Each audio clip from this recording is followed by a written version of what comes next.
Richard Prosser. Thank you, Mr Speaker. Mr Speaker, there is no need for this bill to be passed under urgency.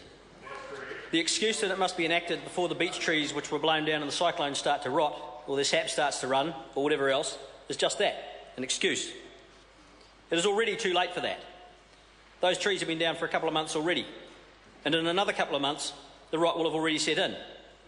There are, according to DOC and MPI from their surveys, somewhere north of 10,000 hectares of beech forest affected, and it will be all next to useless before even a tenth of it has been harvested. But beech is not the target here, Mr Speaker. Everyone knows that. No one is going after the beech because it will be too difficult to get enough out of it quickly enough for it to be worth anything. The real prize here is Rimu, Mr Speaker. Better than 5,000 hectares of it, including a massive block north of Karamea, containing an estimated 105,000 cubic metres of recoverable Rimu. At an average of $250 per cube, that is more than $26 million, Mr Speaker, and you can take it to the bank that as soon as they get boots on the ground up there, they'll find there's twice that much. 100,000 cubic metres, and maybe twice that, and New Zealand currently manages to extract and process around 6,000 cubes annually.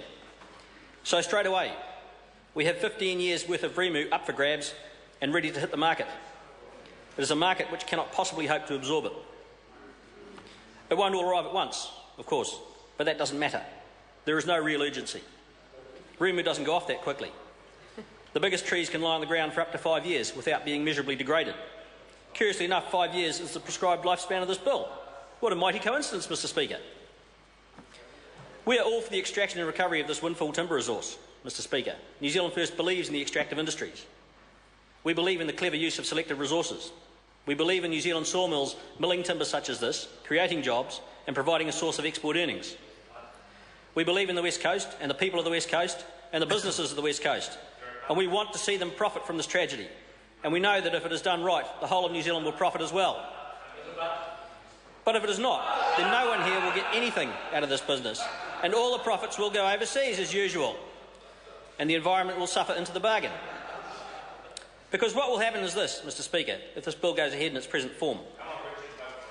15 years' worth of Rimu will hit the New Zealand market over the space of 5 years. It will drop the price through the floor and put the local processors out of business. So the people who have been granted the extraction permits by the Director-General behind the closed doors will hire the local mills to turn the trunks into sawn timber because that is all they are required to do, and the mills will take that business because they have no other option. And the timber will be sent to furniture factories in China, and it will be sold all around the world, here and overseas, as New Zealand native timber furniture, and some foreign company will pocket the cash. And there will be no additional jobs here for furniture factory workers, and precious few for sawmill workers, and no guarantee of any more for forestry workers, because the overseas companies which get the job will be able to bring in their own specialists. I hear the Minister fearmongering about how the fungus and how the timber is going to go rot, and that's why we must act quickly. Well, that's beech, Minister. No one's interested in the beech. Everyone knows the beech is going to rot, and no one is much interested because it's only worth $60 a metre. The El Dorado here is the Rimu, and it isn't going off anytime soon. The beech going rotten is a red herring. What is really this about is red pine. It's about possibly 200,000 cubic metres of recoverable Rimu, worth possibly $50 million. And New Zealand First believes it should be recovered and should be utilised.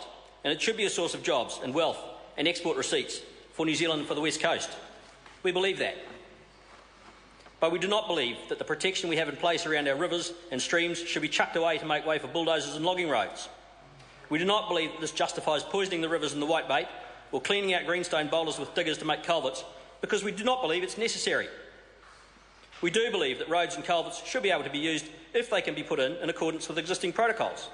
And if they can't, then helicopters should be used. And they can be used because this resource is worth enough to justify their use. And we do not believe that it serves the West Coast or New Zealand to allow no royalty to be paid and for nothing to come back to the coast and for there to be no guarantees for jobs and businesses on the coast. And if the government will agree to address these concerns, then we will support the bill. But if they will not, then we will oppose it. And there is no reason for the government not to agree, because all of this is in the best interests of New Zealand and of the coast. And if they will not agree, it is because they have another agenda and they are being disingenuous. Mr Speaker, let us extract this timber. Let us harvest this resource. But let us do it in a way which profits New Zealand. To not do so would be to compound waste upon waste and to turn one catastrophe into an ongoing series of them. Thank you. Hear, hear.